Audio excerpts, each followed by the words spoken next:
ત્રિમંગલેશ્વર લોકમેળાનો મામલો ફરી ગરમાયો। મેળાના 2 દિવસ વીતી ગયા બાદ પણ હજુ સુધી મોતનો કૂવો ચાલુ કરવા બાબતે તંત્રના અધિકારીઓ દઈ રહ્યા છે ગોળ ગોળ જવાબ।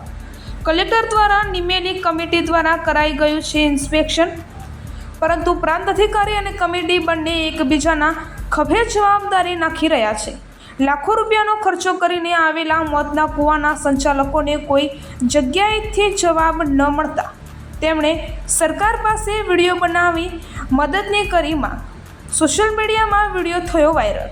મારું નામ જનકસિંહ ઝાલા છે। મારા સાથી જે ચેતનભાઈ કરમોર, અમે ખંભાળિયા ખાતે શિવેશ્વર મહાદેવ મંદિરના ગ્રાઉન્ડમાં મેળો લગાડેલ છે। એમાં 28 ટોટલ રાઈડ લાગેલ છે। એમાં 26 રાઈડના ટોટલ પરમિશન આપી દીધેલ છે।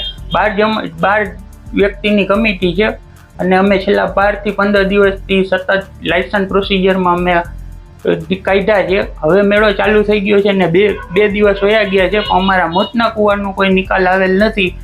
અમે ટોટલી લાયસન્સની પ્રોસિજર કરેલ છે ને 12 જણાની કમિટીમાં એમને નિર્ણય લીધેલ છે કે બધું ઓકે છે તમારું, અને પ્રાંત સાહેબને અરજી કરી તો પ્રાંત સાહેબ કહે છે અમારામાં આવતું નથી અને કમિટી એમ કહે છે અમારામાં આવતું નથી। તો આ કેનામાં આવે છે તો અમને જાણ કરવામાં આવે અને સરકાર આનો જલ્દીમાં જલ્દી નિકાલ કરે એવી અપેક્ષા છે। કેટલી નુકસાની જાય છે? અને મેળાના 2 દિવસ વહી ગયા છે ને હવે 2 દિવસ બાકી છે, તો અમે આ પૈસા ઉછીના લઈને મોતના કૂવા લગાડેલ છે। તો હવે આનો જલ્દીમાં જલ્દી સરકાર નિર્ણય લે એવી અમારી અપેક્ષા છે।